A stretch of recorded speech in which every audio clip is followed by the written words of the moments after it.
Marketing Square. Bienvenue sur Marketing Square, le rendez-vous du gros marketing. Le gros, c'est un marketing qui sort des clous, qui se réinvente, qui se renouvelle. C'est aussi un mindset qui repose sur l'envie de se dépasser, de se détacher de ses opinions une bonne fois pour toutes et d'apprendre en continu. Si tu te reconnais dans cette description, que tu sois débutant ou expert, abonne-toi. Ce podcast va devenir ton meilleur allié. Ce podcast est rendu possible par Richmaker, la plateforme que j'ai lancée pour permettre enfin aux marques de monter des partenariats qui fonctionnent. Identifier un partenaire stratégique, faire le plein d'idées de partenariats et surtout performer ensemble et collectivement. Si cette vision vous parle, rendez-vous sur richmaker.com et bon épisode.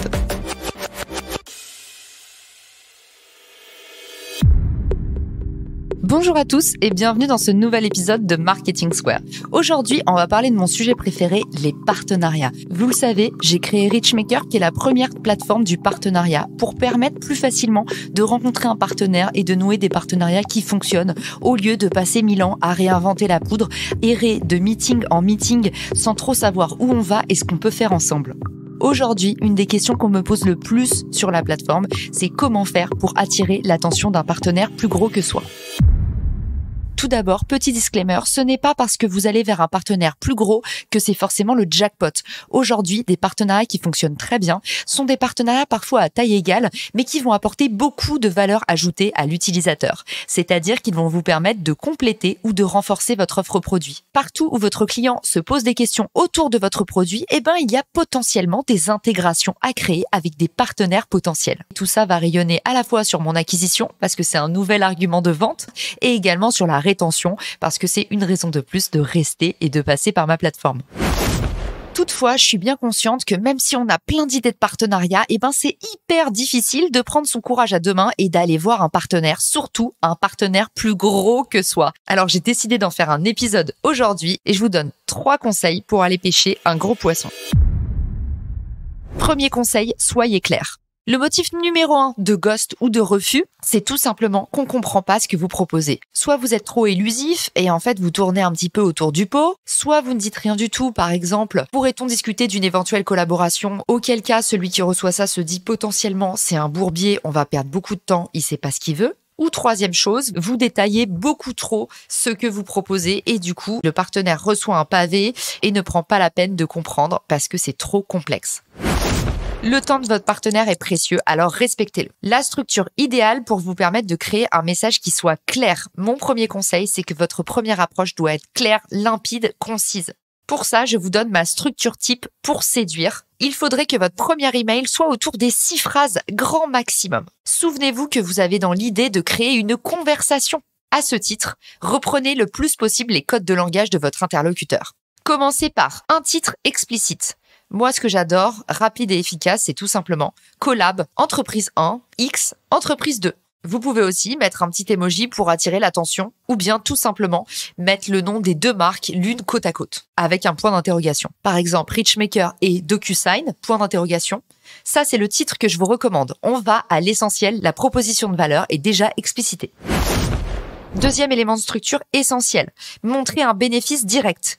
Ouvrez sur les bénéfices pour le partenaire et si possible, mettez en avant le ratio entre ces bénéfices et le temps investi. Autrement dit, dites à votre partenaire, je m'occupe de tout, tu t'occupes de rien. Expliquez clairement que vous avez le lead sur le projet, que vous savez les bénéfices que ça peut lui apporter et que vous allez lui livrer cette opération sur un plateau.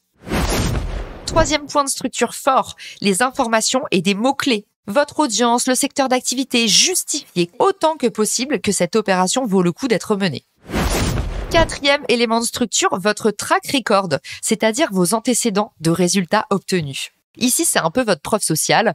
Si je vais démarcher un partenaire pour faire du sponsoring de podcast, par exemple, je vais lui dire, voilà, mes sponsors actuels sont un tel, un tel, un tel. Si vous avez eu des résultats incroyables en termes d'acquisition sur tel ou tel canal, par exemple, le dernier événement que nous avons organisé en collaboration a réuni plus de 2000 acteurs du secteur Intel.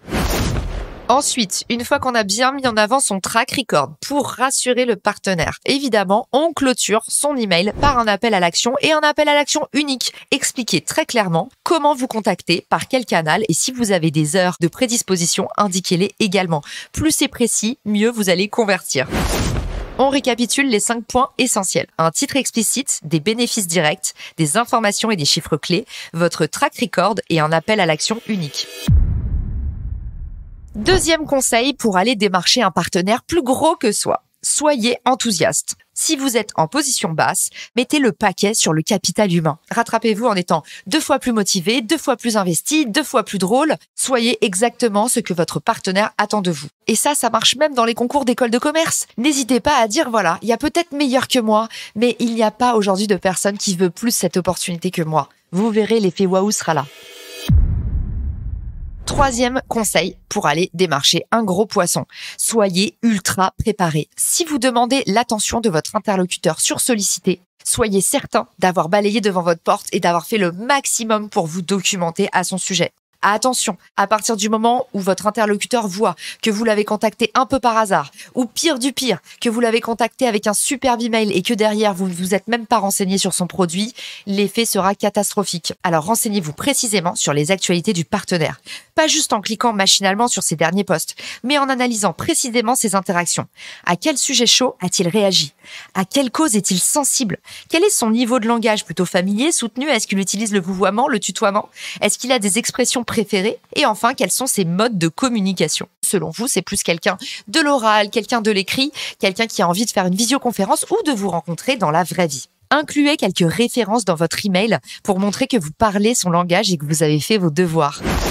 Pour ceux qui sont restés juste ici, j'ai un cadeau surprise. Je vous ai préparé des modèles clés en main.